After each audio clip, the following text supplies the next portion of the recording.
नमस्कार जोहार साथियों। पंकज एकेडमी में आपका स्वागत और हार्दिक अभिनंदन करता हूं। दोस्तों, आज हम लोग एक ऐसे सेशन पर चर्चा करने वाले हैं जो आपके सीटेट, जेटेट या फिर किसी भी एग्ज़ाम की तैयारी कर रहे हैं आप, वह बहुत ही महत्वपूर्ण होगा इस सेशन से। ठीक है दोस्तों, आज हम लोग सीटेट प्रीवियस ईयर क्वेश्चन देखने वाले हैं। आप सभी को पता होगा कि 7 जुलाई 2024 को सीटेट का एग्ज़ाम्स हुआ था और अब जो है एग्ज़ाम्स का पैटर्न ही बदल चुका है। अब सारे एग्ज़ाम जो होते हैं सीटेट वाले, चाहे वह पेपर 1 हो या पेपर 2 हो, वो सभी ऑफलाइन मोड में होते हैं। आपको ओएमआर सीट पे भरना होता है। तो आज हम लोग क्या देखेंगे, सीटेट जो प्रीवियस क्वेश्चन है हिंदी के, जिनका भी लैंग्वेज 1 में हिंदी रहा है। क्या मैंने बोला कि लैंग्वेज 1 में यदि आपका हिंदी है तो ये क्वेश्चन आपके लिए बहुत ही इंपॉर्टेंट होने वाला है। कहिएगा सर हम लोग प्रीवियस जो क्वेश्चन है वो क्यों देखें। दोस्तों, प्रीवियस ईयर क्वेश्चन से होता क्या है कि आपको अंदाज़ा लग जाता है कि हमें पढ़ना क्या है, हमें पढ़ना क्या है, हमें क्या देखना, पैटर्न किस तरह का रहेगा, किस तरह के क्वेश्चन पूछ जाते हैं। आप उसी पैटर्न पर तैयारी कीजिएगा और तैयारी कीजिएगा तो मैं आपको बता दूं कि हिंदी आप बचपन से पढ़ते आ रहे हैं और हिंदी में कोई परेशानी आपको नहीं होनी चाहिए। आप थोड़ा सा भी हिंदी में यदि आप ध्यान दे दिए तो आप 30 में से, मैं गारंटी के साथ कहता हूँ कि आप 25 प्लस नंबर लाइएगा। ठीक है, तो अब बस थोड़ा सा आपको ध्यान देना है। हिंदी में बहुत ज़्यादा डिफिकल्ट प्रश्न नहीं पूछ जाते हैं। हिंदी गद्यांश दिया हुआ रहता है, उससे संबंधित प्रश्न रहते हैं। एक पद्यांश रहता है, उससे संबंधित प्रश्न रहते हैं। और फिर उसके बाद पैडागोजी, हिंदी पैडागोजी से प्रश्न रहता है, जो कि बस समझ पर आधारित है। थोड़ा सा आपको ध्यान देना है। ठीक है, तो चलिए आज हम लोग देखते हैं सीटेट का जो प्रीवियस क्वेश्चन है 7 जुलाई 2024 को जो एग्जाम हुआ था उस पर हम लोग चर्चा करेंगे और विथ एक्सप्लेनेशन के साथ मैं सभी विकल्पों को एक्सप्लेनेशन के साथ बताते जाऊंगा ताकि आपका सारा डाउट क्लियर हो जाए। यदि उसके बावजूद भी कोई डाउट रहता है तो आप कमेंट सेशन में ज़रूर बता सकते हैं। ठीक है, चलिए तो स्टार्ट करते हैं। और स्टार्ट करने से पहले मैं बता दूं, जो भी इस चैनल में नए होंगे चैनल को सब्सक्राइब कर लीजिएगा, बेल आइकन को प्रेस कर लीजिएगा। इस तरह की सारी जानकारी, सीटेट हो, टेट हो, एस्टेट हो, किसी भी एग्जाम की तैयारी कर रहे हैं तो आपको यहाँ से प्रीवियस ईयर क्वेश्चन और साथ ही साथ प्रैक्टिस सेशन आपको टाइम टू टाइम मिलते रहेगा, जिससे आपके एग्जाम्स में की तैयारी में सुविधा होगी और आसानी से आप तैयारी कर सकते हैं। ठीक है, चलिए आगे बढ़ते हैं। तो देखिए, सबसे पहले कहता है कि सबसे पहले हम लोग चर्चा करेंगे, एक गद्यांश दिया हुआ है। कहता है कि नीचे दिए गए गद्यांश, क्या कहता है कि नीचे दिए गए गद्यांश को पढ़कर क्या करना है, नीचे दिए गए गद्यांश को पढ़कर पूछे गए प्रश्नों का उत्तर दें। सही उत्तर विकल्प में चुनिए। नीचे दिए गए गद्यांश को पढ़कर पूछे गए प्रश्न, प्रश्न संख्या 1 से 9 तक क्या दिया हुआ है आपका, गद्यांश यानी पैसेज दिया हुआ है और पैसेज से संबंधित आपका प्रश्न पूछा जाएगा 1 से 9 तक। सबसे उपयुक्त उत्तर वाले विकल्पों को चुनिए। क्या कहता है, देखिए हम लोग पढ़ते हैं। पैसेज है कि साहित्य सदैव समाज को निरंतरता प्रदान करता है। निरंतरता का मतलब कंटिन्यूटी। साहित्य सदैव क्या करता है, समाज को निरंतरता प्रदान करता है। इसीलिए तो कहा जाता है कि साहित्य जो है वो समाज का दर्पण है।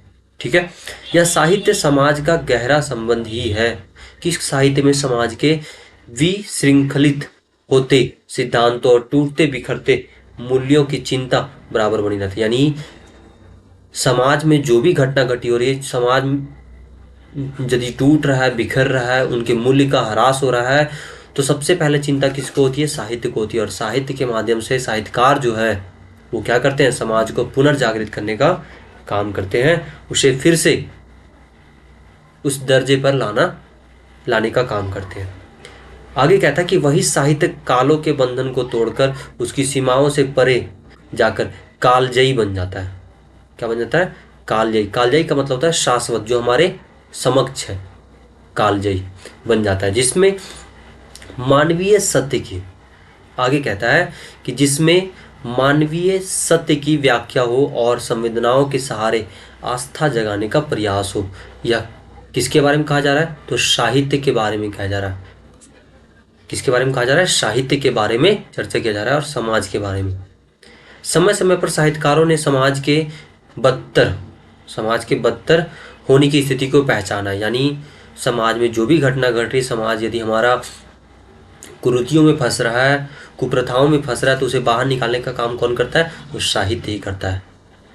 कुछ रचनाकार हमारे साहित्य पटल पर ऐसी गहरी छाप छोड़ जाते हैं, जैसे आपके निराला हो गए, जयशंकर प्रसाद हो गए, प्रेमचंद हो गए, महादेवी वर्मा हो गए, सुमित्रा नंदन पंत हो गए, महादेवी वर्मा हो गई, और उसके बाद बहुत सारे ऐसे साहित्यकार हैं, महावीर प्रसाद द्विवेदी, हजारी प्रसाद द्विवेदी, जिन्होंने क्या किया? अपनी अमिट छाप साहित्य में छोड़ा है, जो आज भी उनकी रचनाओं के माध्यम से हम जान सकते हैं। जिनकी आवश्यकता हर युग में बनी रहती है, जिनके विचार सदैव तरोताजा ही रहते हैं, और जिनकी रचनाएं समाज को दीप्त करने का दायित्व निभाती है, यानी समाज को प्रज्वलित करने का काम करती है, उसे प्रकाश में लाने का काम करती है। आगे कहता है उनका, आगे कहता है, आगे की वाक्य कहता है कि उनका साहित्यकार व्यक्तित्व केवल समस्याओं को ही नहीं परखता, बल्कि मनुष्यता में विश्वास को बचाए रखने की कोशिश भी करता है। यानी ये सिर्फ समाज की समस्या को ही नहीं बताता है, यानी समाज की समस्या को बता देना या उसका समाधान बता देना, यही काम साहित्य नहीं करता है, बल्कि साथ ही साथ मनुष्य में विश्वास लाता है। मनुष्य में क्या लाता है? विश्वास भी जगाता है। यदि कोई मान के चलिए कि कोई व्यक्ति है, काम करते करते थक गया, वो हार गया है अपने जीवन से, तो उसे प्रेरित करने का भी काम कौन करता है? साहित्य ही करता है। कौन करता है? साहित्य ही करता है, लिटरेचर ही करता है। याद रहेगा। तो ये था हमारा गद्यांश। अब हम लोग इससे संबंधित प्रश्न देखते हैं। ठीक है, देखिए सबसे पहला प्रश्न है, आसान सा प्रश्न है, थोड़ा सा आपको ध्यान देना। क्या कहता है? पहला नंबर प्रश्न कहता है कि कालजयी से तात्पर्य, यानी कालजयी का अर्थ क्या होता है? अभी आपको मिला था ना कि कालजयी क्या होता है। ठीक है, तो कालजयी का अर्थ क्या है? सबसे पहला विकल्प कहता है हर काल में प्रासंगिक हो, हर काल में प्रासंगिक हो उसे कालजयी कहते हैं। काल विशेष की सही व्याख्या करता हो उसे कालजयी कहते हैं। अल्प काल तक रहने वाला हो उसे कालजयी कहते हैं। जो काल विशेष में बंधा हो उसे कालजयी कहते हैं। सबसे पहले समझिएगा, काल का मतलब होता है समय। ये दो शब्दों के मिलने से बना है एक काल। काल का मतलब होता है समय, और जयी का मतलब होता है जीवित रहने वाला। अर्थात इससे एक चीज तो स्पष्ट हो गया कि जो लंबे समय तक जीवित रहता है, जो लंबे समय तक जीवित रहता है उसे क्या कहते हैं? कालजयी कहते हैं। तो सबसे पहले विकल्प आपका अल्प काल मतलब कट गया। जो काल विशेष में बंधा, बिल्कुल नहीं बंधा होगा। काल विशेष की सही व्याख्या करता हूँ, बिल्कुल नहीं। हर काल में जो प्रासंगिक हो, हर काल के लिए सूटेबल हो, हर काल के लिए विशेष हो, उसे हम लोग कालजयी कहते हैं। कहते हैं उसकी यह कालजयी रचना है, भारतेंदु युग की यह कालजयी रचना है, जयशंकर प्रसाद युग की यह कालजयी रचना है, यानी सबसे प्रमुख रचना है। और ये सभी युगों में प्रासंगिक होता है, हर काल में, हर समय में, हर टाइम पीरियड में प्रासंगिक होता है, अच्छा होता है, विशिष्ट होता है। ठीक है, तो इस तरह के भी प्रश्न आपके एग्जाम में पूछे जाते हैं। अगला क्वेश्चन देखिएगा।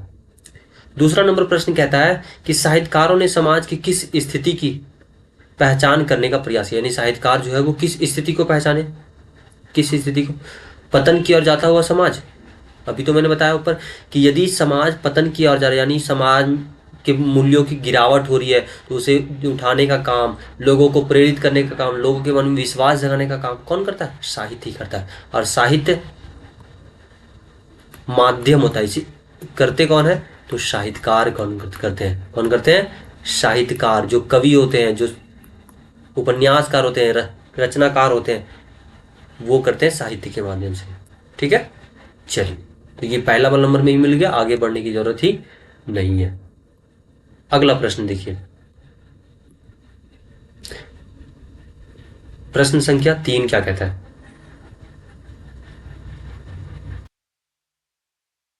प्रश्न संख्या 3 क्या कहता है? देखिएगा, प्रश्न संख्या 3 कहता है कि समाज को गति प्रदान करता है।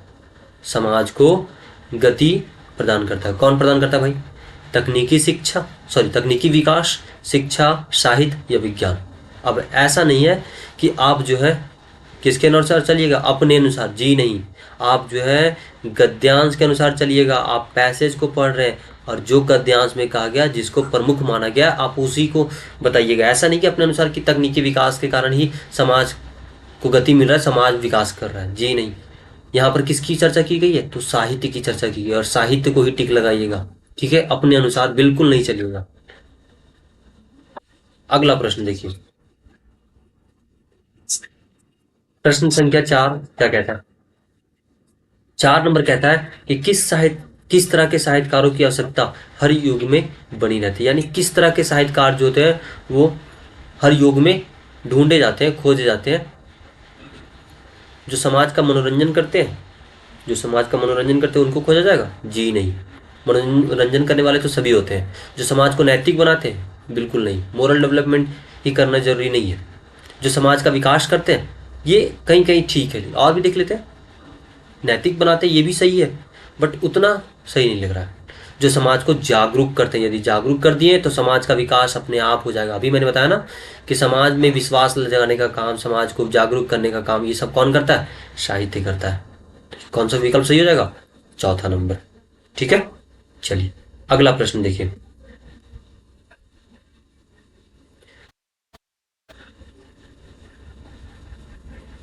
प्रश्न संख्या 5 क्या कहता है? कहता है कौन सा साहित्य कालजयी साहित्य बन जाता है? कौन सा साहित्य बन जाता है? कालजयी का मतलब हर युग के लिए प्रासंगिक। तो जो समाज का दर्पण है, क्या ये होगा? नहीं। जो मानवीय सत्य की व्याख्या करता हो, यानी जो मानव के लिए सत्य है, क्या है?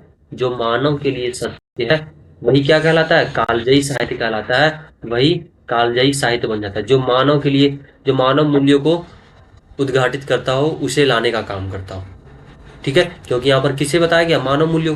जो समाज का दर्पण हो, बिल्कुल नहीं चर्चा किया गया। जो बिखरते सिद्धांतों की चर्चा करता हो, जी नहीं। जो पाठकों का मनोरंजन करता है, मनोरंजन की बात ही नहीं करता। चलिए अगला क्वेश्चन देखिए, विश्वास शब्द का अर्थ क्या होता है? बताइए। कहते ना तुम्हें हम पे विश्वास नहीं, बताइए विश्वास शब्द का अर्थ क्या होगा? विश्व से संबंधित नियम, क्या ये होगा? जी नहीं। तत्व ज्ञान संबंधी, क्या ये होगा?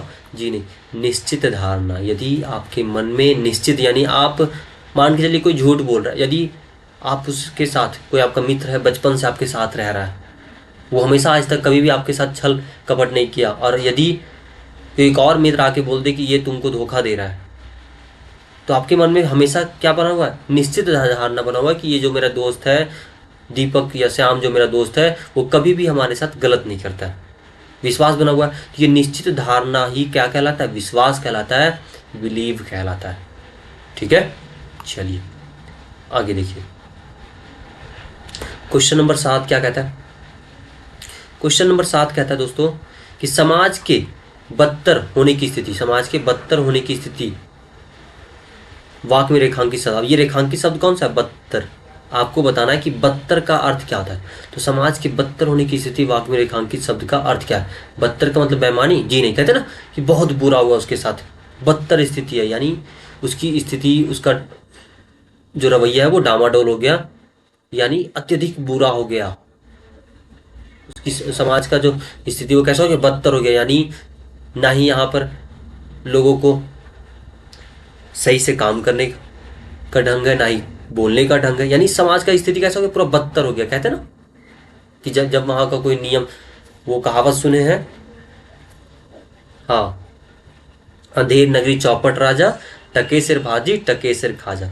ये क्या बताता है? बदतर को बताता है, यानी अत्यधिक बुरा हो गया, ठीक है? चलिए, इस तरह के भी प्रश्न आपके एग्जाम में आते हैं, जो क्या करते हैं, जो पूछे जाते हैं कि बताइए इसका अर्थ क्या होता है। एक शब्द दे दिया जाएगा, उसका अर्थ पूछा जाएगा। अगला कहता है गद्यांश के अनुसार साहित्य में किस तरह की चिंता झलकती है? मूल्यों के बिखरने की, सामाजिक विघटन की, नए सिद्धांतों के बनने की, या समाज के आधुनिक होने की? बताइए क्या होगा विकल्प में। यहां पर आपका प्रश्न पूछा गया है प्रश्न पूछा गया कि गद्यांश के अनुसार साहित्य में किस तरह की चिंता झलकती है। ठीक है, तो मूल्यों के बिखरने की, बिल्कुल सही बात है। समाज, यही तो बताया गया कि मूल्य बिखर रहे, मूल्य का मतलब वैल्यू, समाज का जो वैल्यू है वो बिखर रहा है, और उसको समेटने का काम कौन करता है भाई? तो साहित्य करता है। कौन करता है? साहित्य करता है, लिटरेचर करता है। तो गद्यांश के अनुसार साहित्य में किस तरह की चिंता झलकती है? तो मूल्यों का जो बिखराव हो रहा है, जो बिखर रहा है, उसे समेटने का काम कौन करता है? साहित्य करता है। ठीक है, चलिए क्वेश्चन नंबर 9 देखिएगा। अब यहां से देखिए, एक आपका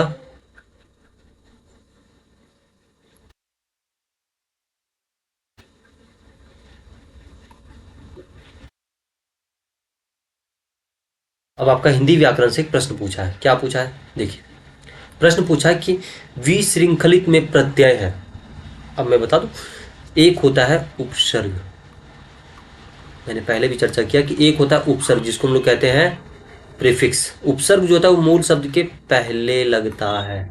क्या लगता है? पहले लगता है। और प्रत्यय जो होता है, प्रत्यय जो होता है वो मूल शब्द के बाद लगता है। मूल शब्द के बाद लगे उसे प्रत्यय कहते हैं। यहां पर कहता है प्रत्यय, यानी सबसे पहले देखिए शब्द क्या है? विशृंखलित। ध्यान से समझिएगा, आसानी से आप उत्तर इसका दे सकते हैं। विशृंखलित।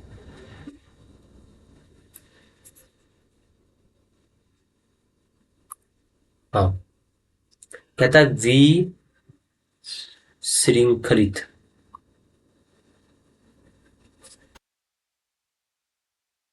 अब यहां पर देखिए, इसका जो मूल शब्द है वो है श्रृंखला। इसका जो मूल शब्द है वो क्या है? श्रृंखला। और यहां पर कहता है श्रृंखला, और इससे पहले लगा हुआ है वी, यानी वी क्या हो जाएगा? आपका उपसर्ग हो जाएगा। वी क्या हो जाएगा? उपसर्ग हो जाएगा। और इसमें श्रृंखला, तो क्या लगा हुआ है? इत लगा हुआ है। अब कहिएगा सर इत तो ये भी तो हो सकता था, इत तो ये भी हो सकता, लेकिन आप यहाँ देखिए, छोटी की मात्रा या बड़ी की मात्रा, यदि छोटी की मात्रा है तो इसका मतलब ये सही है, और बड़ी की मात्रा है तो ये सही है। हमारा लगा क्या हुआ है? तो छोटी की मात्रा लगा, यानी इत क्या हो जाएगा? श्रृंखलित। पूछा क्या हमसे? श्रृंखलित में प्रत्यय क्या है? तो प्रत्यय कौन सा हो जाएगा? इत हो जाएगा। ठीक है, यदि उपसर्ग पूछता तो क्या होता? वी होता। और श्रृंखला आपका क्या है? मूल शब्द है, और मूल शब्द के पहले लगा उपसर्ग, मूल शब्द के बाद लगेगा प्रत्यय। ठीक है, चलिए आगे देखिए। यहां तक हमारा था गद्यांश। अब हम लोग देखते हैं पद्यांश। एक छोटा सा पद्यांश दिया हुआ है, अब उससे संबंधित प्रश्न आपको पूछेगा। क्या कहता है पद्यांश? आसान सा ये भी है। कहता है निम्नलिखित पद्यांश को पढ़कर पूछे गए प्रश्न संख्या 10 से 15 के सबसे उपयुक्त उत्तर वाले विकल्पों को चुनिए। दिवसावसान का समय, क्या कहता है? दिवसावसान का समय मेघमय आसमान से उतर रही है। दिवसावसान यानी सूर्य का अस्त होने वाला था, और दिवसावसान यानी दिवस का अवसान मतलब अंत की ओर था। दिन समय जो था वो कब का था? शाम का था। मेघ में आसमान से उदय, मेघ में मतलब बादल रूपी जो है आसमान है वो छाया हुआ था। वह संध्या सुंदरी परी सी धीरे धीरे, वह संध्या सुंदरी परी सी धीरे धीरे, किसके बारे में बोला गया है? तो ये घने बादलों के बारे में बोला गया है। ठीक है, अब यहाँ पर देखिए,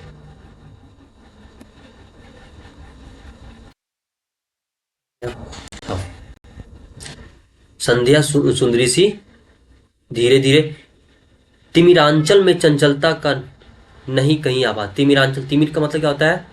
अंधेरा। तिमिर का मतलब क्या होता है दोस्तों? अंधेरा। तिमिरांचल में चंचलता का नहीं कहीं आभास, मधुर मधुर है दोनों उसके अधर। मधुर मधुर है दोनों उसके अधर, अधर का मतलब भुजा।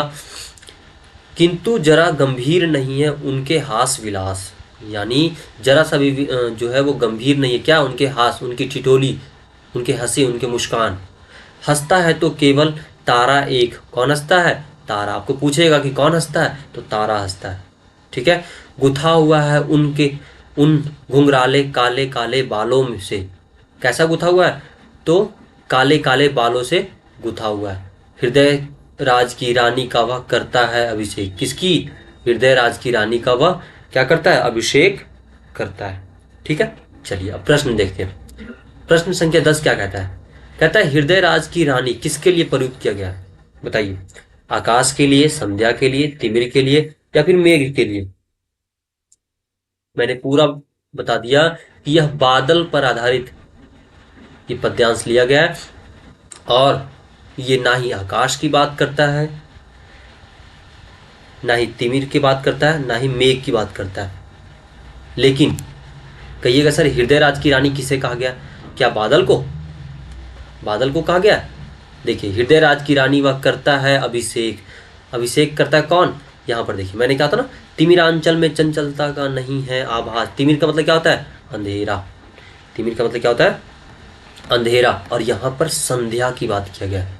किसकी बात किया गया है? संध्या की बात किया गया है। मेघ और संध्या यानी शाम का समय था, सूर्य का अस्त होने वाला था, दिवस अवसान के समय था, और उस समय कैसा था बादल? यानी बादल कैसा था? तो घनघोर काले काले बादल था, मेघमय बादल था। ठीक है, चलिए अगला प्रश्न देखिएगा। प्रश्न संख्या 11 क्या कहता है? कहता है पद्यांश में किसका चित्रण हुआ है? पद्यांश में किसका चित्रण किया गया भाई? बताइए, पद्यांश में किसका चित्रण किया गया? नवचेतना का? बादल को नवचेतना का प्रतीक कहा जाता है। वेदना का? जी नहीं।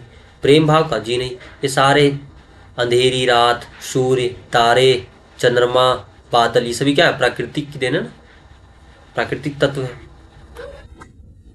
चलो अगला देखिए, 12 नंबर कहता है पद्यांश में किस अलंकार का प्रयोग अधिक मुखरित हुआ? ये मुस्कान, यानी प्राकृतिक तत्वों को जब मानव के भाव, मानव के अंगों से जोड़ दिया जाए तो वह क्या कहलाता है? मानवीकरण अलंकार कहलाता है। यानी वैसा अलंकार जिसमें मानव के भाव, मानव के अंग से जोड़ दिया जाए। किसको? प्राकृतिक तत्वों को, चंद्रमा को, सूर्य को जोड़ दिया जाए तो वह क्या कहलाता है? मानवीकरण अलंकार कहलाता है। ठीक है, चलिए अगला देखिए। अब आपसे पूछा, एक संधि विच्छेद से पूछा, कहता है कि अब कह रहा है कि दिवसावसान का संधि विच्छेद क्या होगा? दिवसावसान सिंपल सा ये कहता है दिवस। आप यूं ही बता दीजिए ना, दिवस। एक चीज हमेशा ध्यान रखिएगा संधि विच्छेद में, कि जब भी आप संधि विच्छेद करें तो उस शब्द में सार्थकता होना चाहिए, और साथ ही साथ पढ़ने में अच्छा लगना चाहिए। तो दिवस का मतलब क्या होता है? दिन। दिवस का मतलब दिन, और उसका कुछ ना कुछ अर्थ निकलेगा। दिवस का मतलब दिन, और अवसान का मतलब होता है अंत। अवसान का मतलब होता है अंत, यानी दिन का अंत होने वाला था, यानी शाम आने वाला था, संध्या का समय था। तो दिन, दिवस, धन, अवसान, कौन सा है भाई? दिवा जोड़ अवसान होगा? नहीं। दिवसा जोड़ वसान? जी नहीं। कौन सा होगा? 4 नंबर, दिवस, धन, अवसान। चलिए अगला देखिए, किसके हंसने की बात की गई है? मैंने पूछा, बताया था ना, किसके हंसने की बात की गई? तारा की। कौन हंस रहा था? तारा। एक तारा बेचारा हंस रहा था।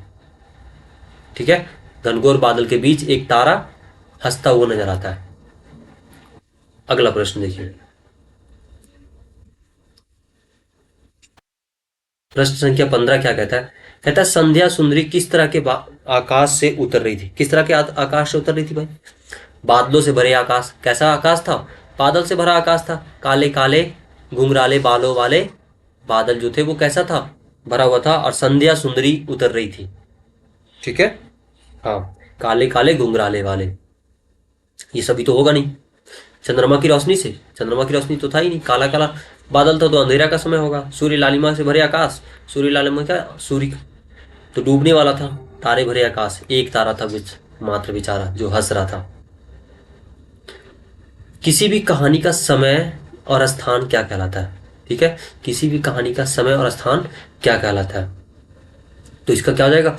कथानक? जी नहीं। कथानक का मतलब होता है कि जैसे कुछ कहानी है तो कहानी का उद्देश्य क्या है, या उद्देश्य नहीं कह सकते तो, या तो फिर हम लोग जिसको कहते हैं ट्रेलर, ट्रेलर हम जिसको कहते हैं उसी को कथानक कहते हैं, प्लॉट कहते हैं। जैसे कोई फिल्म निकलता है, चलचित्र आता है, तो कहते हैं ना कि ये इसका ट्रेलर है, तो यही कथानक है समझ लो। क्लाइमेक्स यानी अंत, थीम विषय क्या है। ठीक है, और ये सेटिंग को ही माना गया है क्या? समय और स्थान। ठीक है, सेटिंग को क्या कहते हैं? समय और स्थान कहते हैं। तो यहां तक आपका गद्यांश और पद्यांश से संबंधित प्रश्न हुए, और अब हम लोग देखने वाले हैं हिंदी पैडागोजी। पैडागोजी से भी बहुत आसान से प्रश्न है, बस थोड़ा सा आपको समझना है। क्या कहता है प्रश्न संख्या 17 कहता है कि भारत में बहुभाषावाद है। वैसे भी हमारे भारत में एक भाषा का प्रचलन नहीं बल्कि बहुत सारी भाषा बोली जाती है। तो बहुभाषावाद के संदर्भ में अध्यापक के लिए क्या समझना जरूरी है? अध्यापक को क्या समझना चाहिए? अल्पसंख्यक भाषाओं को प्रभुत्वशाली भाषाओं में मिला देना चाहिए, क्या ऐसा? अल्पसंख्यक भाषाओं को प्रभुत्वशाली भाषाओं में मिला देना चाहिए? बिल्कुल नहीं, अल्पसंख्यक भाषाओं को मिलाने की जरूरत ही नहीं है। विविधता भरे समाज में एक भाषा की नीति बनानी चाहिए? बिल्कुल नहीं। आप वहाँ पर, वैसे भी हमारा जो भारत है वो विविधता में एकता का देश है, यानी कई सारे धर्म कई जाति मिलकर हमारा भारत अखंड भारत बना है। तो इसमें क्या कर सकते हैं आप? एक भाषा एक नीति नहीं ला सकते। भाषा अस्मिता और संस्कृति के भिन्न भिन्न अस्तित्व रखती है? बिल्कुल नहीं। सभी की भाषा अपने उनकी संस्कृति उनकी सभ्यता से जुड़े होते हैं। संप्रेषण से सामाजिक संबंधता स्थापित होता है। संप्रेषण से क्या होता है? सामाजिक संबंधता स्थापित होता है। ये बिल्कुल सही है। यदि आप संप्रेषण कीजिएगा, बातचीत कीजिएगा तो सामाजिक संबंधता स्थापित होता है। जितनी भी भाषा का प्रचलन कीजिए, अंग्रेजी सीखिए, हिंदी सीखिए, इससे क्या होगा? अंग्रेजी की संस्कृति सभ्यता को जानेंगे, हिंदी की संस्कृति सभ्यता को जानेंगे, बंगाली की संस्कृति सभ्यता को जानेंगे। तो ये संस्कृति और सभ्यता से प्रचलित होने का एक माध्यम है भाषा। 18 नंबर क्या कहता है? कहता है विद्यालय को योगात्मक द्विभाषावाद का अनुसरण करना चाहिए। क्यों अनुसरण करना चाहिए? योगात्मक द्विभाषावाद का अनुसरण, यानी दो भाषा का प्रचलन स्कूल में कॉलेज में होना चाहिए, अनुसरण करना चाहिए। क्योंकि यह अंग्रेजी शिक्षण को द्वितीय भाषा के रूप में महत्व देता है? बिल्कुल नहीं, ऐसा जरूरी नहीं। ठीक है, बच्चों की भाषा को तो समुन्नत करता है परंतु उनकी संस्कृति को नहीं, ऐसा कुछ नहीं। संस्कृति, सभ्यता, भाषा सभी जुड़े होते हैं आपस में। ठीक है, प्रथम भाषा के विकास में अवरोध पैदा करता है? कभी नहीं। ऐसा कभी नहीं होगा कि आप यदि हिंदी सीखें और अंग्रेजी सीखना चाहते हैं तो हिंदी आप भूल जाएंगे बोलना। ऐसा होता है क्या? जी नहीं। बच्चों की संस्कृति और भाषा को महत्व होता है? बिल्कुल। जहां पर भी पॉजिटिव की बात करें, एक चीज हमेशा ध्यान रखिएगा कि सीटेट में प्रश्न जो पूछे रहते हैं हमेशा आप पॉजिटिव वे में सोचिएगा, नेगेटिव वे में कभी नहीं। ठीक है, तब आपका विकल्प हमेशा सही होगा। थोड़ा सा भी गड़बड़ किए तो गड़बड़ हो जाएगा। अब यहां पर देखिए, मिलान करने के लिए दो कॉलम दिया हुआ है, कॉलम ए और कॉलम बी। कहता है संप्रेषणात्मक भाषा शिक्षण को मिलाना है। कौन सा होगा? सामाजिक रूप से स्वीकृति और संदर्भ के अनुरूप भाषा, प्रत्यक्ष विधि, मौन पठन, व्याकरण अनुवाद, वेस्ट की नवीन विधि। तो सबसे पहले कहता है कि संप्रेषणात्मक भाषा शिक्षण जो होता है वो किससे मिला होता है? मौन पठन से? जी नहीं। मौन पठन से मिला होगा? बिल्कुल नहीं। तो किससे मिला होगा भाई? लिखित साहित्यिक सामग्री से, या फिर व्याकरण को आगमनात्मक तरीके से पढ़ना। अच्छा, आगमनात्मक का मतलब समझते हैं? एक होता है आगमन विधि, एक होता है निगमन विधि। आगमन और दूसरा होता है निगमन विधि। इसको समझिएगा। आगमन का मतलब होता है कि जहां पर पहले उदाहरण बताया जाए। यदि बच्चा को पहले उदाहरण बता दिया जाए और उसके बाद यदि थ्योरी, उसका सिद्धांत बताया जाए, पहले उदाहरण उसके बाद सिद्धांत, उसको कहते हैं आगमनात्मक या फिर आगमन विधि। और निगमन का मतलब जहां पर पहले नियम या फिर सिद्धांत बताया जाए, पहले नियम और उसके बाद उदाहरण दिया जाए। जैसे मैथ्स में क्या होता है? मैथ्स में पहले आपको नियम बताया जाता है। कोई टीचर क्या करते हैं? पहले आपको नियम बताते हैं फिर उसके बाद उदाहरण बताते हैं। और कुछ टीचर क्या करते हैं कि पहले आपको उदाहरण बताते हैं उसके बाद नियम बताते हैं। तो जहां पर पहले उदाहरण, तो वो क्या कहलाता है? आगमन विधि। और जहां पर पहले नियम बताया जाए, निगमन विधि। नी से नियम, नी से निगमन विधि। ठीक है, तो संप्रेषणात्मक भाषा शिक्षण जो होता है वो किससे जुड़ा होता है? तो आपका सामाजिक रूप से स्वीकृत और संदर्भ के अनुरूप होता है। अब देख लेते हैं विकल्प को वैसा मिलता है क्या? ए का पहला देखिए, एक ही विकल्प मिल रहा है, चौथा नंबर। कौन सा? चौथा नंबर। बी का क्या करता है? प्रत्यक्ष विधि, यानी व्याकरण को आगमनात्मक तरीके से पढ़ाना। ये प्रत्यक्ष विधि, यानी पहले आप व्याकरण को समझाना है तो पहले आप क्या कीजिए? आगमनात्मक मतलब पहले उदाहरण को बताइए उसके बाद सिद्धांत बताइए। जैसे मान के चलिए कि आप पूछिएगा व्याकरण में संज्ञा, ठीक है, तो प्रत्यक्ष विधि क्या होता है? प्रत्यक्ष विधि का मतलब होता है कि वैसा विधि जिसमें आप पहले उदाहरण के माध्यम से बच्चों को बता रहे हैं। तो बच्चा को संज्ञा पढ़ा रहे, संज्ञा में पूछिएगा कि आपका नाम क्या है, तो कोई भी बच्चा कहेगा मेरा नाम मोहन है, सोहन है, सोनाली है। तो ये जो नाम है, कहिएगा कि ये जो आपके नाम है वही आपकी पहचान है, और पहचान को ही क्या कहते हैं? संज्ञा कहते हैं। ठीक है, तो ये क्या हो गया? ये आपका प्रत्यक्ष विधि हो गया, यानी बी का कौन सा हो जाएगा चौथा नंबर, और सी का कौन सा मिल रहा है भाई, तो मिला दीजिए फिर उसके बाद आंख बंद करके, सी का तीसरा और डी का दूसरा नंबर। यहाँ तक क्लियर हो गया। हाँ, वेस्ट की नवीन विधि को मौन पठन भी कहते हैं। आजकल जो भाई बंधु होते हैं वो मौन पठन ज़्यादा पसंद करते हैं, क्योंकि वो चिल्ला चिल्ला कर नहीं पढ़ना चाहते। मौन पठन से क्या होता है, तो आपका एनर्जी कम लॉस होता है, साथ ही साथ आप माइंड कंसंट्रेट करके उसमें पढ़ाई कर सकते हैं। ठीक है, चलिए अगला देखिए। 20 नंबर प्रश्न क्या कहता है, कहता है भारत में भाषाओं के बारे में कौन सा कथन सही नहीं है। भारत में भाषाओं के बारे में कौन सा कथन सही नहीं। तो भारत के संविधान की 8वीं अनुसूची में के अनुसार कितनी भाषा है, 22 भाषा, ये सभी को पता है। मूल संविधान में कितना था, 14 था, और 8 जो है वो और बाद में जोड़ा गया। ठीक है, 21वां संविधान संशोधन के तहत 1, 71वां संविधान संशोधन के तहत 3, और 92वां संविधान संशोधन के तहत 4, 4 3 7 और 1 8, यानी 8 भाषा को बाद में जोड़ा गया। अभी वर्तमान में कितना, 22 भाषा है। अनुसूची कौन सी, 8वीं अनुसूची, और भाग यदि बोलेगा तो 17वीं भाग 17, अनुसूची 8। कितने भाषा, 22 राजभाषाओं का उल्लेख मिलता है संविधान में। अगला, संस्कृत आधुनिक भारतीय आर्य भाषा, बिल्कुल नहीं, ये क्या है, प्राचीन आर्य भाषा है। ये क्या है, प्राचीन भाषा है, सबसे पहली भाषा मानी जाती है। ठीक है, वेद के समय में यदि देखा जाए तो संस्कृत सभी भाषाओं की जननी मानी, यहाँ तक कि हिंदी की भी जननी है। तो ये आधुनिक भाषा कैसे होगी भाई, आधुनिक भाषा में आपका आएगा तमिल, तेलुगु, कन्नड़, मलयालम, ब्रजभाषा, बुंदेली, हरियाणवी, कनौजी, ये सभी आता है। ठीक है, तो ये आधुनिक भारतीय आर्य भाषा में नहीं आएगा। बंगला हो गया, तमिल हो गया, खोटा हो गया, ये सभी क्या है, आधुनिक भारतीय आर्य भाषा है। संस्कृत आपका प्राचीन भारतीय भाषा है, यानी यही तो गलत है। आपका पूछा गलत, तो गलत कौन सा हो जाएगा, दूसरा नंबर, आगे जाने की जरूरत ही नहीं है। चलिए अगला प्रश्न देखिए।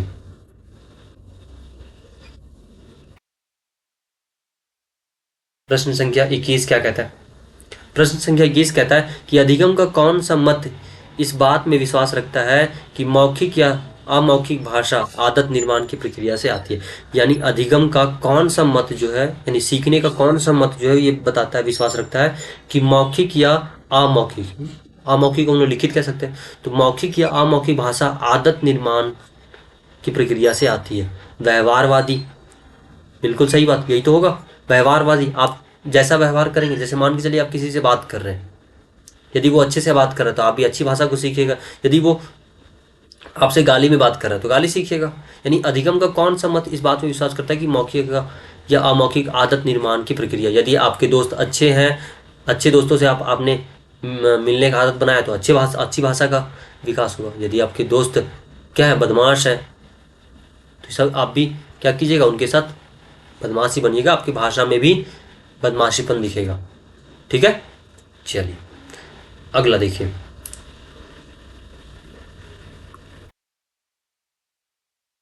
हाँ,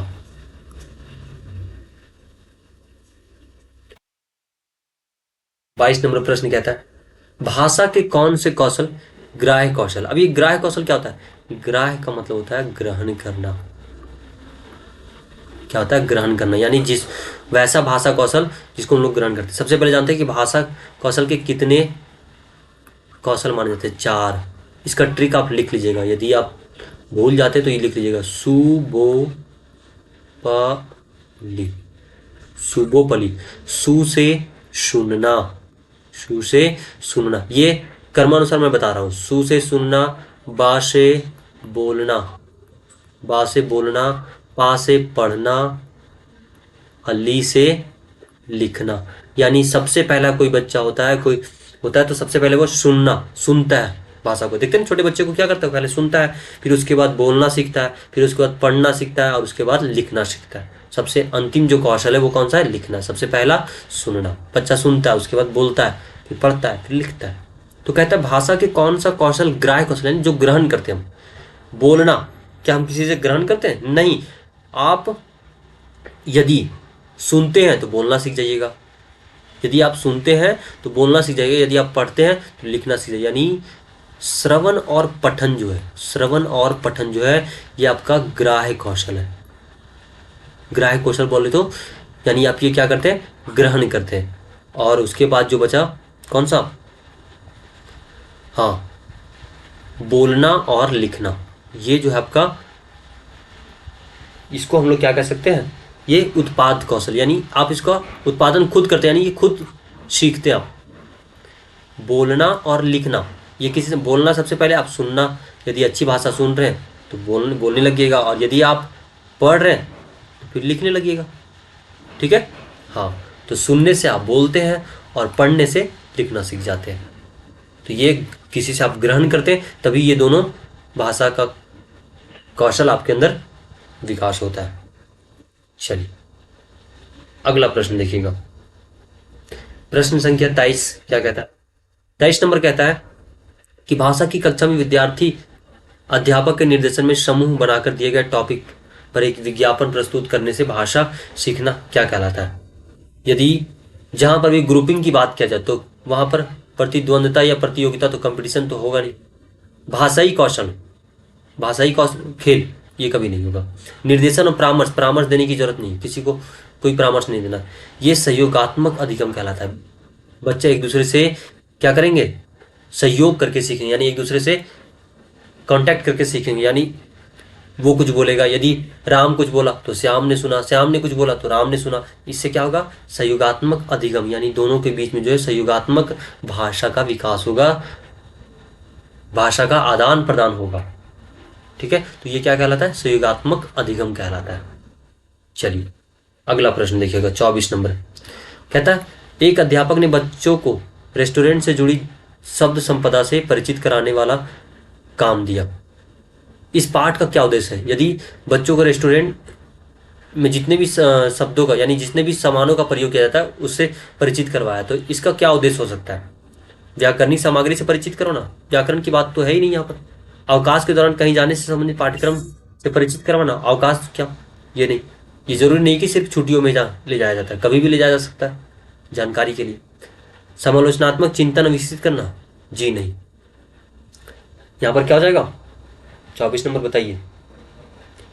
शिक्षार्थियों को कोश विषयक सामग्री से परिचित करवाना, जी बिल्कुल। कहता है कि शिक्षार्थियों को कोश विषयक सामग्री, कोश का मतलब जो हमारे लिए जरूरी है, कोश कहता है ना धन कोश, यानी जो हमारे लिए जरूरी है, सामान है, उससे परिचित करवाना। और लोग कहते हैं ना करके सीखना, यानी जिस चीज को आप देख रहे हैं अपनी आंखों से, प्रत्यक्ष रूप से देख रहे हैं, आप उसके बारे में आसानी से जान जाते हैं, सीख जाते हैं, भूलते नहीं है। ठीक है, तो इसीलिए एक अध्यापक ने बच्चों को रेस्टोरेंट से जुड़ी जब शब्द संपदा से परिचित करवाने का काम किया, उसे क्या कहते हैं, कोश विषयक सामग्री से परिचित करवाना। ठीक है, चलिए अगला प्रश्न देखिए, प्रश्न संख्या 25 कहता है कि भाषागत कार्यशैली, स्वर शैली, तान, बलाघात और लय को क्या कहा जाता है। ये तो छंद शास्त्र कहलाता है। छंद, छंद ही है जो साहित्य को बांधने का काम करता है। रस का काम है साहित्य में आनंद लाना, अलंकार का काम है साहित्य को सजाना, और छंद का काम है साहित्य को बांधना, उसे व्यवस्थित करना, उसे क्या करना, व्यवस्थित करना, उसे बांधना। ठीक है, ये छंद शास्त्र का काम है। तो स्वर शैली, स्वर शैली कैसा होना चाहिए, उसमें तान, लय कैसा होना चाहिए, गति कैसा होना चाहिए, यति कैसा होना चाहिए, बलाघात कैसा होना चाहिए, तो ये सभी कौन लाता है, छंद शास्त्र के माध्यम से ही आता है। ठीक है, चलिए अगला देखिए, 26 नंबर क्वेश्चन क्या कहता है। कहता है 26 नंबर की अध्यापकों, शिक्षार्थियों और सामग्री पर टेस्ट एवं आकलन का प्रभाव क्या कहलाता है। अध्यापकों, शिक्षार्थियों और सामग्री पर टेस्ट एवं आकलन का प्रभाव क्या कहलाता है। भाषा परीक्षण का प्रभाव, वास्तविक इफेक्ट, कक्षाई प्रभाव, पुनर्बलन। अच्छा, ये पुनर्बलन क्या होता है, इसको रेनफोर्समेंट भी कहते हैं। यानी जैसे कोई बच्चा का विकास में, यानी वो अच्छा से सीख नहीं पा रहा है कोई चीज, तो उसे पुश करना, उसे प्रेरित करना, उसे मोटिवेट करना ही, यानी सिंपल सा प्रेरित करना ही पुनर्बलन कहलाता है। प्रेरित करना, जैसे कोई बच्चा कमजोर है, उसे भाषा समझ में नहीं आ रही, तो टीचर क्या करते हैं, उसे समझाते हैं, स्पेशल क्लास देते हैं। तो ये समझिए कि टीचर के द्वारा जो स्पेशल दिया गया, जो उन्हें समझाया गया, प्रेरित किया गया, मोटिवेट किया गया, ये पुनर्बलन कहलाता है। ठीक है, विधि प्रभाव, कॉर्पस इफेक्ट क्या हो जाएगा इसका उत्तर, तो इसका उत्तर जो होगा वो भाषा शिक्षण का प्रभाव यानी वासबैक इफेक्ट कहते हैं उसे। क्या कहते हैं? वासबैक इफेक्ट यानी भाषा परीक्षण का प्रभाव। ठीक है, अध्यापकों, शिक्षार्थियों और सामग्री पर टेस्ट एवं आकलन का प्रभाव भाषा शिक्षण का प्रभाव कहलाता है। याद रखिएगा। ठीक है, अगला क्वेश्चन देखिए। कहता है कक्षा 5 की भाषा अध्यापक अपनी कक्षा में भाषा शिक्षण के लिए प्रतिदिन अनेक प्रकार की सामग्री जैसे कि समाचार पत्र, भोजन तालिका और रेल यात्रा के टिकट आदि लाती है। वह अधिगम के लिए क्या कर रही है? यानी बच्चों को भाषा सिखाने के लिए ये सारे चीजों से क्या करवाती है? परिचित करवाती है। ठीक है, तो ये क्या कर रही है? वह अपने विद्यार्थियों को बहुविध भाषाएं सीखने में मदद कर रही है, या फिर वह चाहती है कि उनके विद्यार्थी जीवन की वास्तविक स्थितियों से अंग्रेजी सीखे। अंग्रेजी सीखने की कोई भी भाषा, स्पेशल भाषा सीखने की बात नहीं कही गई है। वह विद्यार्थियों में जागरूकता लाना चाहती है। किस बात की जागरूकता भाई? वह अधिगम को और अधिक वास्तविक और उपयोगी बनाने के लिए प्रामाणिक सामग्री का प्रयोग करें। जी बिल्कुल सही है। देखिए यहाँ पर कहता है कि वह अधिगम को और अधिक वास्तविक का मतलब प्रत्यक्ष रूप से यदि विद्यार्थी देखेंगे किसी भी वस्तुओं को तो आसानी से बता सकते हैं। जैसे समाचार पत्र के बारे में आप बच्चों को समझा दीजिएगा तो समाचार पत्र के बारे में हो सकता है कि आज याद रखें, कल भूल जाएंगे। लेकिन आप यदि समाचार पत्र को ला के प्रत्यक्ष रूप से दिखा दें, भोजन तालिका के बारे में बता दें, रेल यात्रा के टिकट के बारे में बता दें, तो वो क्या करेंगे? प्रत्यक्ष रूप से देखेंगे तो बच्चा ज्यादा दिन तक याद रखेगा। तो अधिक वास्तविक तथा उपयोगी बनाने के लिए प्रामाणिक सामग्री का प्रयोग कर रही है। कौन? जो शिक्षिका है। ठीक है, चलिए सबसे सुटेबल यही आंसर लगा। 28 नंबर क्वेश्चन देखिए। कहता है किसी श्रवण से जुड़ी, श्रवण का मतलब सुनना, श्रवण से जुड़ी गतिविधि की योजना बनाते समय कौन सा कारक महत्वपूर्ण नहीं है? बोलने की गति, वक्ताओं का जेंडर, वक्ताओं की संख्या, रिकॉर्डिंग को थोड़ा सा रोकना। अब यहाँ पर देखिए कहता है बोलने की गति, बिल्कुल किसी श्रवण की जुड़ी गतिविधियों की योजना, यानी आप कोई चीज सुन रहे हैं तो बोलने की गति बिल्कुल ध्यान रखना पड़ेगा। ये महत्वपूर्ण कारक है। क्यों कारक है? तो बोलने की गति यदि तेज ना हो, धीमे ना हो तो सुनने में अच्छा नहीं लगेगा, ये जरूरी है। वक्ताओं का जेंडर ये जरूरी नहीं है। आप कोई भी जेंडर हो, मेल हो, फीमेल हो, लड़का हो या लड़की हो, उससे क्या, बस ध्वनि अच्छी आनी चाहिए, सुनाई पड़ना चाहिए। जहां पर यति हो, जहां पर विराम हो, वहां विराम होना चाहिए। जहां पर आवाज को मध्यम बोलना है, मध्यम तरीके से, उच्च बोलना है, उच्च लाउडली साउंड का प्रयोग करना है तो लाउडली हो, मध्यम साउंड का प्रयोग करना है मध्यम हो। ठीक है, वक्ताओं की संख्या ये जरूरी नहीं करता। यदि मान के चले कि वक्ताओं की संख्या कम भी है और तेज में बोल रहे हैं तो मेकअप हो जाएगा। रिकॉर्डिंग को थोड़ा सा रोकना ये भी जरूरी, पॉज करना। मान के चलिए कहीं कोई गड़बड़ हो गया तो रिकॉर्डिंग को पॉज करना भी जरूरी है।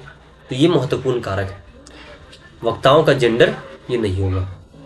ठीक है, चलिए कोई मैटर नहीं करता कि वह पुरुष है या महिला।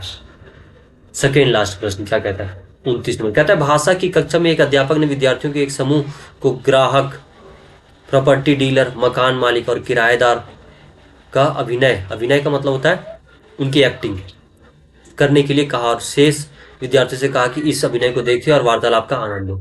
इस गतिविधि को क्या कहा जाता है? ड्रामा, अभिनय की कक्षा, निर्देशन या रोल प्ले? ये ड्रामा नहीं बल्कि ये रोल प्ले करके दिखाया जा रहा है कि क्या काम होता है किसका, एक ग्राहक का, एक कस्टमर का, एक प्रॉपर्टी डीलर का क्या काम होता है, मकान मालिक का क्या काम होता है। तो इससे क्या करेंगे बच्चे? रोल प्ले करना सीखेंगे, यानी जानेंगे कि इनका क्या काम होता है, ये किरदार जो निभाते हैं वो किस तरह का किरदार निभाते हैं। और किरदार निभाने के साथ साथ वहाँ के बच्चे जो दर्शक हैं, जो देख रहे हैं, जो शेष बच्चे देख रहे हैं, वो इससे सीखेंगे। वो इससे क्या करेंगे? सीखेंगे। अभिनय की कक्षा बिल्कुल नहीं, ऐसा जरूरी नहीं कि अभिनय की कक्षा ही तभी ये कराया जा सकता है। बच्चों को सीखने के लिए ये रोल प्ले भी बहुत ही जरूरी होता है ताकि बच्चा जान सके कि किसका क्या काम होता है। जैसे इंजीनियर का क्या काम होता है, डॉक्टर का क्या काम होता है। तो ये सभी रोल प्ले से बच्चे आसानी से सीख सकते हैं प्रत्यक्ष रूप से। ठीक है, चलिए आज का अंतिम प्रश्न 30 नंबर कहता है श्रवण में क्या शामिल है? श्रवण में क्या शामिल है? विषय वस्तु के बारे में अनुमान लगाना। अनुमान लगाने की बात होती है क्या? नहीं, बिल्कुल नहीं। विषय कि पूर्व ज्ञान का इस्तेमाल करना, पूर्व ज्ञान की बात ही नहीं किया। श्रवण कहता है, श्रवण का मतलब होता है सुनना, ध्वनियों की पहचान करना और उनका अर्थ निकालना, उनसे अर्थ निकालना, बिल्कुल सही बात। ध्वनियों की पहचान करना, क्या बोला गया, जैसे मान के चलिए आपको बोला गया स्कूल, क्या बोला गया स्कूल, तो स्कूल आपको बोला जाएगा, तो स्कूल आपके दिमाग में ध्वनियों की पहचान की, आपका दिमाग क्या बोला, स्कूल बोला, आपके दिमाग में। फिर उसके बाद उसका अर्थ निकालिएगा, क्या होगा था, स्कूल का मतलब होता है जहां पर बच्चों को पढ़ाया जाता है, जहां पर शिक्षा ग्रहण किया जाता है, उसे स्कूल कहते हैं, विद्यालय कहते हैं। यानी श्रवण क्या शामिल है, तो ध्वनियों की पहचान करना और उनसे अर्थ निकालना। ठीक है, तो ये आपके रहे पेपर 1, यानी भाषा 1 में यदि आप हिंदी का चयन किए हैं तो आपके लिए ये बहुत ही जरूरी होगा यह सेशन। ठीक है, और ये मैंने आपको बताया पेपर 1 हिंदी, जिसमें 30 प्रश्न रहते हैं। 30 में 30 आप यदि थोड़ा सा भी ध्यान दिए तो 30 में से मैं लिख के देता हूँ कि आप 25 बिल्कुल सही कर सकते हैं, 25 से अधिक प्रश्न सही कर सकते हैं, 25 नंबर आपका यूं ही बन जाएगा। ठीक है, तो फिर मिलते हैं हम लोग अगले क्लास में। कैसी लगी क्लास, कैसा लगा सेशन, कमेंट बॉक्स में जरूर बताइएगा। और इसी तरह के प्रीवियस ईयर क्वेश्चन आपको मिलते रहेंगे, आप हमारे साथ जुड़े रहें, और मैं इसी तरह एक्सप्लेनेशन के साथ बताता भी रहूँगा। ठीक है, और साथ ही साथ आप किसी भी एग्जाम्स की तैयारी कर रहे हैं, हिंदी में जहाँ भी आपको डाउट है, चाहे वह किसी भी राज्य के टीजीटी की बात हो, पीजीटी की बात हो, या टेट की बात हो, सी टेट हो, जे टेट हो, एस टेट हो, तो आप क्या कर सकते हैं, हमारे साथ जुड़ सकते हैं, अपनी तैयारी को बेहतर बना सकते हैं। ठीक है, चलिए तो आज यहीं तक, फिर मिलते हैं हम लोग अगले सेशन में। अगले सेशन में मैं पेपर 2 हिंदी के बारे में चर्चा करूँगा। जिनका भी पेपर 2 हिंदी रहता है, जैसे पेपर 1 में यदि आप इंग्लिश रखें और पेपर 2 में हिंदी है, तो हिंदी पेपर 2 में है तो उसका क्वेश्चन किस तरह का रहता है, किस प्रकार के प्रश्न पूछे जाते हैं, वो अगले सेशन में देखेंगे। ठीक है, चलिए आज यहीं तक, फिर मिलते हैं हम लोग अगले क्लास में। सेशन अच्छी लगी होगी तो एक बार वीडियो को लाइक कर दीजिएगा, अपने मित्रों तक भी शेयर कर दीजिएगा, और चैनल को सब्सक्राइब करना ना भूलिएगा। ठीक है, धन्यवाद सभी से।